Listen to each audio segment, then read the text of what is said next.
Salut! Alors, je reviens aujourd'hui après pas mal de mois d'absence parce que j'ai lancé en fait un autre petit projet qui me prenait en fait beaucoup de temps, qui s'appelle, je sais pas si vous me suivez un petit peu sur les réseaux sociaux, comme on dit. J'ai lancé une newsletter en fait qui s'appelle Books by Women, qui comme son nom l'indique, je vous présente en fait des livres écrits par des femmes. J'envoie un ou deux mails par mois avec deux ou trois en fait lectures écrites par des femmes. Ça m'a pris beaucoup de temps, un petit peu trop peut-être. Voilà, donc je vous mettrai en barre d'infos le lien pour vous inscrire si ça vous intéresse. En attendant, je reviens aujourd'hui pour vous parler des livres de la rentrée littéraire que j'ai lus pendant mes vacances. La vidéo va être longue, je pense, j'en suis désolée. Je vais essayer de pas trop passer 20 minutes sur chaque livre. Et on commence tout de suite avec le Haut-de-Seigne aux éditions Zoé, qui s'appelle Une toile large comme le monde. Je crois que c'est son deuxième roman, tout à fait. Deuxième ou troisième roman.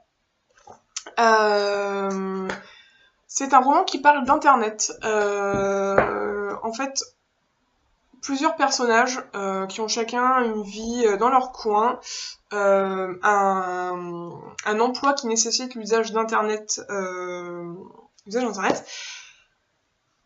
c'est des tranches de vie, des belles tranches de vie, c'est très bien écrit, jusqu'au jour où en fait leur vie se mêle et ils décident de hacker en fait, je sais plus trop quoi, et en fait de couper internet sur la surface du globe pour voir en fait comment ça se passe.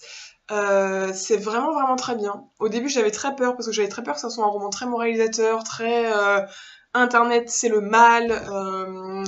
Allez lire des livres plutôt en courant dans les champs, respirer l'air pur de la campagne et en fait pas du tout. Alors j'ai rien contre les gens qui font ça. Si vous avez envie de courir dans les champs, vous faites ce que vous voulez. Mais il n'y a pas du tout de parti pris, c'est vraiment pas, le message caché, c'est vraiment pas internet, c'est mauvais. Et j'ai vraiment aimé, du coup, en fait, que ça soit pas du tout ça le sujet. C'est plutôt un et si, en fait. Et j'ai vraiment adoré, j'ai beaucoup aimé la façon d'écrire, vraiment, c'est vraiment très très chouette. Je ne sais pas du tout quand ça sort. Ça ne devrait pas tarder, je pense. Mais en tout cas, ça c'est vraiment très très bien et ça se lit plutôt vite. C'est vraiment bien. Ensuite, sur une note beaucoup moins enthousiaste, j'ai lu le nouveau Sigolène Vincent, qui sort mercredi. Je n'en ai pas lu d'autres d'elle, mais on m'avait beaucoup parlé du Caillou, publié au Tripode. Voilà. On en avait beaucoup parlé comme étant vraiment un super super roman que je n'ai pas lu, j'ai pas eu le temps. Du coup, je me suis dit, je vais lire son nouveau. Et en fait, j'ai eu beaucoup de mal à rentrer dedans. J'ai vraiment, enfin, je l'ai fini, hein, mais je dirais pas que c'est une purge non plus, mais vraiment, ça m'a pas du tout emballé. En fait, c'est l'histoire d'un couple dont l'homme est écrivain, mais qui a le syndrome de la page blanche, donc qui n'arrive plus à écrire, et en fait qui vole je ne sais plus à qui, un automate en fait qui est écrit justement pour essayer de se relancer en fait. Et en fait c'est assez confus. La construction du roman c'est en trois parties on va dire. Vous avez un chapitre où on suit les protagonistes Olivier et Léonore dans leur vie de tous les jours. Donc Olivier qui n'arrive pas à écrire, voilà, enfin tout ça. Un autre chapitre où en fait on a le roman qui est écrit par l'automate, mais qui n'est pas écrit par Olivier mais par sa femme, parce qu'en fait c'est sa femme qui se sert de l'automate. Et un troisième chapitre, en fait c'est en... comment on dit ? C'est en 3 temps, je sais pas. Où en fait on a la notice technique de l'écrivain, donc c'est comme ça que s'appelle l'automate, qui est en fait incompréhensible. Je vous lis le premier chapitre, ok c'est vraiment très court. Premier chapitre de la notice technique de l'écrivain. À l'origine était un arbre du Jura, un charme, et sur ce charme une chouette de Tengmalm qui se fichait des conifères. La nuit, elle y voyait si bien qu'elle lisait aussi dans l'avenir. Quand un homme vint couper sa branche, elle ulula. Dans plus de 200 ans, on se souviendra encore de moi. Oui, il y aura quelqu'un pour dire l'automate descend de la chouette. Et Donc voilà, enfin j'aurais aimé aimer ce livre parce que la thématique me bottait, mais vraiment je suis vraiment passée à côté. Vraiment j'ai vraiment beaucoup de mal à, je sais pas. Voilà, c'est aux éditions de l'Observatoire et ça sort mercredi. Ensuite, j'ai lu le nouveau Margaret Atwood qui est sorti la semaine dernière. C'est Le cœur qui lâche en dernier. Bon, je présente pas Margaret Atwood, ça sert pas à grand chose, je pense. J'ai lu La Servante écarlate il y a un petit bout de temps maintenant, j'ai assez peu de souvenirs, ça m'a marqué, mais j'ai plus un souvenir, enfin une espèce d'émotion plutôt que je pourrais en parler pendant des heures en fait, parce que je me souviens pas spécialement, enfin je me souviens de l'histoire, je me souviens de tout ça, mais voilà, c'est plutôt un ressenti en fait qui me reste. Voilà, celui-ci, il n'y a pas grand-chose à voir en fait. C'est un peu moins militant, un peu moins engagé, un petit peu moins, hein, c'est pas non plus ça. On change pas complètement de registre non plus. En fait, ça se passe après une grosse crise économique, c'est quand même c'est un peu de la science-fiction quand même, hein. Enfin complètement de la science-fiction.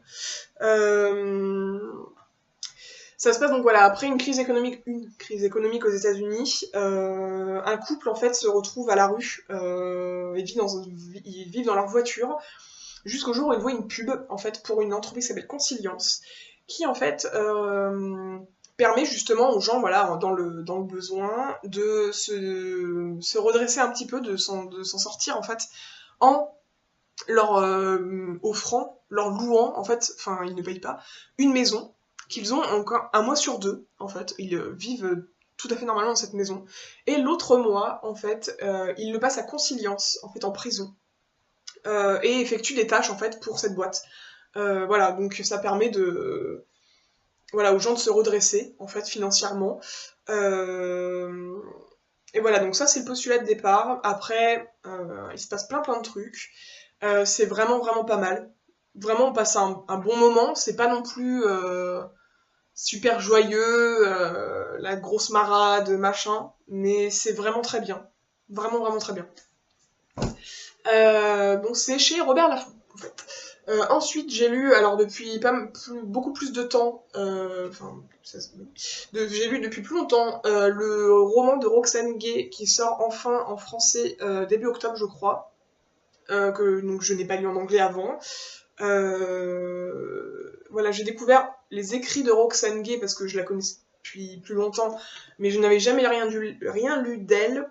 Et là, je me suis dit, bah, ça tombe bien, je l'ai vu arriver en fait à la librairie. Je me suis dit, bah, voilà, c'est l'occasion, allons-y. C'est un roman très très dur en fait, sur un enlèvement, une séquestration, donc trigger warning autour de ça bien sûr, d'une femme en fait en Haïti. Donc Mireille, qui en fait, voilà, donc se fait enlever et après son enlèvement, parce que voilà, spoiler, elle se fait libérer, c'est pas vraiment un spoiler, c'est dans le quatrième couverture. En fait, se reconstruit. C'est vraiment vraiment très bien, c'est vraiment vraiment très dur, vraiment, enfin. Ce ne sont pas des sujets qui me triggerent particulièrement, mais pour autant, certains chapitres étaient vraiment vraiment très durs à lire. Voilà, enfin, j'ai lu récemment son autobiographie à Roxane Gay qui s'appelle Hunger, vraiment sur son poids, en fait, et qui parle bien sûr de beaucoup d'autres choses, hein, qui était vraiment une autobiographie très très dure également. Enfin voilà, vraiment c'était très très cru en fait. Vraiment, elle se cache pas et c'est ce que j'ai aimé aussi, hein, mais voilà, c'est dur. Et en fait, peut-être que si j'avais lu cette autobiographie avant de lire ce roman, et si j'avais lu aussi son essai Bad Féministe, que je n'ai toujours pas lu et qui est sur ma liste, que je vais lire incessamment sous peu, j'aurais peut-être compris en fait un peu plus les thématiques qui sont abordées ici. Bon, je les comprends maintenant, du coup. Je comprends pourquoi elle parle aussi bien de ces choses-là. Vraiment, c'est brillant. Vraiment. Alors, vous l'avez peut-être déjà lu en anglais. Et voilà, c'est cool. Pour les gens du coup qui sont pas trop à l'aise avec la lecture en anglais, il sort début octobre et vraiment, il faut vraiment lire ce roman. Je pense qu'il faut vraiment lire ce roman, c'est vraiment très bien. Et ça permet de découvrir cette autrice qui est vraiment, vraiment importante, je pense. Voilà. C'est chez De Noël. Ensuite, j'ai lu un peu, enfin pas par hasard, mais je me suis dit pourquoi pas, j'ai lu le nouveau Amélie Nothomb. Je ne sais pas quand est-ce qu'il sort. Dans pas très très longtemps, je pense en général, hein, les Nothomb sortent soit fin août, soit début septembre, c'est vraiment la rentrée littéraire. C'est chez Albert Michel. J'avais été à la rentrée littéraire, en fait, la présentation de la rentrée littéraire à Albert Michel, et l'autrice était là pour en parler, et moi, comme souvent, quand j'entends les auteurs ou autrices parler de leur livre, ça me donne très très envie de les lire. Je me suis dit pourquoi pas, il est pas long. Ça m'a fait un retour du boulot jusqu'à chez moi en métro. C'est vraiment pas mal. Je suis pas une grande fan hein, d'Amélie Nothomb, en général ça se lit bien, mais voilà, je ne lirai pas que ça non plus. C'est assez dur hein, comme thématique, c'est l'histoire de jalousie entre une mère et sa fille. Mais vraiment, c'est très dur. Vraiment, c'est pas très très gai. Hein. Elle présente, enfin, Amélie Nothomb, quand elle est venue en parler et présenter ça, enfin, avec un journaliste, je crois, je ne sais plus, ou un éditeur, je sais plus. Euh, En fait, il y avait une espèce de légèreté en fait dans le ton quand elle en parlait, et quand je l'ai lu, je me suis dit, wow, enfin, c'est bizarre en fait d'être aussi détaché en fait de ses écrits. Enfin, moi, c'est vraiment l'impression que j'ai eue après. Mais c'est assez dur, mais c'est pas mal. Franchement, c'est pas mal, ça se lit vite, hein, mais c'est pas mal du tout. Très bonne surprise pour moi qui suis pas très fan d'elle. Ensuite, j'ai lu Emmanuel Favier, Le courage qu'il faut aux rivières, un premier roman qui parle des vierges jurées. Ces femmes qui, en fait, il y a quelques années, mais c'est pas non plus si vieux que ça, en fait, abandonnaient le statut de femme aux yeux de la société pour devenir des hommes. Et du coup, acquérir en fait les droits que les hommes auxquels les hommes ont droit, et pas les femmes. Sur le coup, j'étais vraiment vraiment emballée par ce livre parce que je connaissais pas du tout en fait les Vierges jurées. Clairement, la quatrième de couve. Ça fait vraiment thématique très très féministe en fait, et j'étais vraiment super emballée. Et en fait, à ma lecture, j'ai un peu déchanté. Voilà, j'ai assez vite déchanté. C'est pas mal, hein, c'est pas mal, mais bon. Enfin, c'est pas je garde pas un souvenir mémorable. Et je suis très triste hein, de pas avoir plus aimé que ça. Mais en tout cas, je vais me renseigner un peu plus sur ça, sur les Vierges jurées, parce que c'est assez impressionnant en fait comme chose, comme concept. J'ai pas de mots, désolé, je sais pas, j'en parle très mal.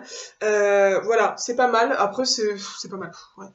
C'est pas mal écrit, je pense que c'est une autrice que je vais suivre, en fait je vais attendre quand même ses prochains romans. Mais voilà, pas mémorable. Ensuite, j'ai lu le Brigitte Giraud, Un loup pour l'homme chez Flammarion. Je ne connais pas du tout ces autrices. Du coup, je la découvre complètement. Là, c'est l'histoire de Antoine qui est appelé en fait pour la guerre d'Algérie, donc en 1960, et qui laisse derrière lui en fait sa compagne qui est enceinte, sa compagne qui le rejoint en fait en Algérie peu de temps après. C'était bien, c'était très bien, c'est très très bien écrit, c'est très poétique. Au début, j'étais très déstabilisée parce que en fait, il n'y a pas du tout de dialogue, c'est que du discours indirect, vraiment que de la narration. Et au début, j'étais un peu déstabilisée de pas avoir de coupure en fait dans la narration justement. Finalement, je suis quand même venue à bout, c'est pas non plus voilà. Mais c'est très bien en fait, c'est sur les rapports humains. Parce qu'en fait, Antoine est infirmier en fait dans l'armée et s'occupe en fait d'un jeune homme qui a, je crois, marché sur qui est amputé d'une jambe et qui depuis ne marche plus. Et en fait voilà, c'est l'histoire en fait de sa relation avec cet homme, puis la relation avec sa femme en fait, et c'est vraiment très bien, je trouve. C'est vraiment très bien. Voilà, ça, je sais pas quand est-ce qu'il sort, j'espère bientôt, enfin je pense bientôt, mais vraiment j'ai beaucoup aimé. Et pour terminer, je termine sur mon gros coup de cœur de cette rentrée, le Gabriel chez Stock de Anne-Claire Béret. Berest, qui est en fait une biographie de Gabrielle Buffet-Picabia, leur arrière-grand-mère. En fait, arrière-grand-mère dont elles ont découvert l'existence en fait assez récemment, parce que c'est une arrière-grand-mère qu'elles n'ont... En fait, elle est décédée quand elles étaient toutes petites, je crois, ou quelque chose comme ça, et du coup, elles l'ont pas connue, en fait. Elles ont su après son décès que c'était leur arrière-grand-mère, et elles ont voulu savoir pourquoi, en fait, elles l'ont pas su, pourquoi cette femme est aussi autant effacée, en fait, de la vie, des biographies de Picabia, en fait, de Francis Picabia. Et c'est vraiment très bien. C'est une biographie très personnelle, en fait, qui est très documentée, hein, c'est pas, mais qui reste quand même très personnelle dans l'écriture et du coup à quatre mains. Et, j'ai vraiment aimé découvrir cette femme que je ne connaissais pas du tout, du coup. Et vraiment très très bien. Franchement, un vraiment très très bon roman, très très bonne biographie que je vais beaucoup défendre, je pense. Voilà pour mes lectures de la rentrée littéraire. Je n'ai pas lu que des femmes, mais en fait, pratiquement, sans vraiment le vouloir, honnêtement. J'ai lu des hommes hein, quand même. J'ai lu le nouveau Colson Whitehead, pardon, Underground Railroad, qui était vraiment vraiment très bien. Un livre de science-fiction, en fait, enfin science-fiction soft, sur l'esclavage, et c'était vraiment vraiment très bien. Je l'ai plus ici, mais vraiment très bien. J'en ai lu d'autres, j'ai oublié, honnêtement. Faudrait que je les ai devant moi. Mais bref, voilà, j'ai une autre petite pile en fait de romans que je vais lire dans pas très longtemps. Mais j'en parlerai plus tard peut-être. Voilà, et bien merci de m'avoir écouté, désolée pour la vidéo très longue. En tout cas, on se revoit très vite, et merci beaucoup, à bientôt, au revoir et bonne journée.